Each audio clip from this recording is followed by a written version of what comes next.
નમસ્કાર દોસ્તો, આપનું સ્વાગત છે તમારી પ્રિય ચેનલમાં। વિરહની પીડા સૌથી મોટી પીડા હોય છે। એક નાના બાળકે હાથમાં કાગળ લઈને પત્ર લખ્યો।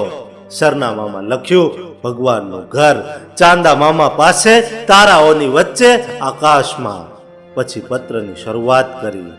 પ્રિય મારી વહાલી મમ્મી, મજામાં હોઈશ, પણ હું અને પપ્પા અહીંયા બિલકુલ મજામાં નથી। તારી બહુ યાદ સતાવે છે। સવારમાં ન ઉઠતા જ હું ભૂલી જાઉં છું કે તું અહીંયા નથી, અને મનમાં ને મનમાં વિચારું છું કે હમણાં મમ્મીનો અવાજ આવશે, બેટા જલ્દી ઉઠી જા, નહીં તો સ્કૂલે જવાનું મોડું થશે। અને પછી વિચારું છું કે હું જીદ કરીશ, ના મમ્મી, બસ 5 મિનિટ તારા ખોળામાં નીંદરની મજા માણવા દે। અને તારા ખોળામાં નિરાંતે સૂઈ જવાના સપના જોઉં છું, પરંતુ તારો અવાજ ન આવતા જાતે ઉઠીને નાહવા જતો રહું છું। હું જ્યારે નહાઈને યુનિફોર્મ પહેરું છું તો ત્યારે તું પ્રેમથી મારા યુનિફોર્મના બટન બંધ કરતી હોય છે, અને મારા માથાના વાળ સરસ રીતે ઓળી આપતી હોય એવો ભાસ થાય છે। પણ હવે હું જાતે જ બધું કામ કરી લઉં છું। સ્કૂલ બસની બારીમાંથી અનાયાસે જ મારો હાથ ઘરની ગેલેરી તરફ તને બાય બાય કહેવા લંબાઈ જાય છે, અને તું ત્યાં ઊભી હોય સ્મિત સાથે મને પ્રેમથી વિદાય આપતી હોય એવું હજુએ લાગે છે। અને પછી તને ત્યાં ન જોતા સહેજ ભીની આંખે આકાશ તરફ બાય બાય કરું છું। કદાચ તું મને ઉપર આકાશમાંથી બાય બાય કરતી હોય। બપોરે સ્કૂલથી છૂટતા જ આવીને જેવો ઘરમાં પ્રવેશું છું તો તું રસોડામાં રસોઈ બનાવતી હોઈશ એવો આભાસ થાય છે, અને આવતા જ મમ્મી એવી બૂમ પાડું છું। પરંતુ આ અવાજ રસોડાની ખાલી દિવાલોને અથડાઈને મારા કાને પાછો આવે છે, અને રસોડામાં તને ન જોતા છાતીમાં કેટલાય દિવસ સુધી ભરાઈ રહેલું હળવું ડૂસકું બહાર આવી જાય છે। પહેલા તું મને પ્રેમથી તારા હાથે જમાડતી હતી, અને હું મમ્મી આ નહીં પેલું ખાઈશ એવી જીદના બદલે હવે પપ્પા જે પણ કાંઈ બનાવીને ગયા હોય એ જાતે જમી લઉં છું। પહેલા હું મમ્મી બહુ જ તોફાન મસ્તી કરતો, એનું કારણ એ હતું કે ત્યારે તું મારા પર ગુસ્સે થતી, અને પછી પ્રેમ પણ એટલો જ કરતી। પણ હવે હું બિલકુલ તોફાન મસ્તી નથી કરતો। મમ્મી, તું કહ્યા કરતી હતી ને કે હું મારા રમકડા અને પુસ્તકો અસ્ત વ્યસ્ત મૂકું છું, પણ હવે જો તું મારો રૂમ જોઈશ ને તો તું ખૂબ ખુશ થઈ જઈશ। બધું જ વ્યવસ્થિત ગોઠવી દીધું છે। ફરી રાત્રે તારા ખોળામાં માથું મૂકીને સૂવાની તીવ્ર ઈચ્છા થતા હું મારી સાથે તારો ફોટો છાતી સરસો ચાંપી સૂઈ જાઉં છું।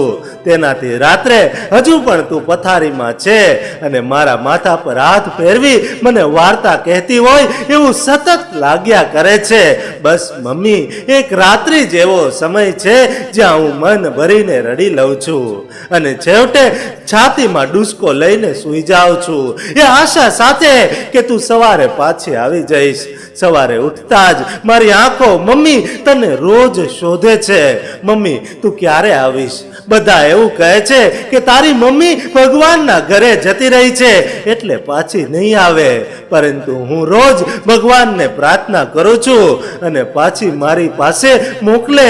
શું ભગવાનને મારી છાતીમાં ભરાયેલો ડૂમો નહીં દેખાતો હોય? શું મમ્મી ભગવાનનું ઘર એટલું બધું દૂર છે, કहीं આવતા તને આટલો સમય લાગે?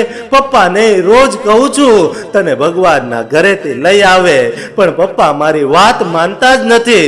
ખબર છે મમ્મી, સ્કૂલમાં મારી સાથે કોઈ છોકરાઓ તોફાન કરે ને તો એમને પણ હું રોજ કહું છું મારી મમ્મી આવશે એટલે બધું જ કહી દઈશ, અને એ છોકરાઓ મારી સાથે હસે છે।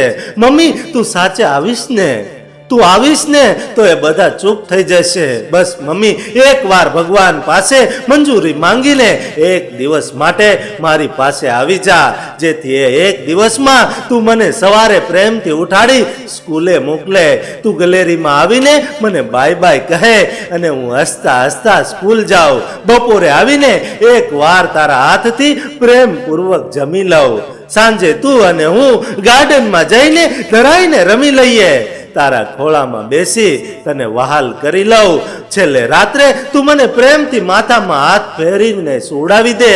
અને જો મમ્મી આમ એક દિવસ માટે આવવું શક્ય ના બને તો થોડા કલાકો માટે આવી જા, જેમાં તારા ખોળામાં બેસી તને વહાલ કરી ધરાઈને રડી લઉં અને મારી છાતીમાં કેટલાય દિવસથી ભરાયેલા ડુમાને બહાર કાઢી દઉં. અને જો મમ્મી આમ થોડા કલાકો માટે પણ શક્ય ન બને તો થોડી મિનિટો માટે આવી જા.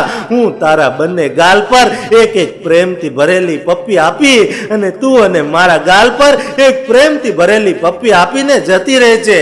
હવે હું રોજ ભગવાનને પ્રાર્થના કરીને એક જ વિનંતી કરું છું કે તને આમ એક દિવસ માટે મારી પાસે આવવાની મંજૂરી આપે.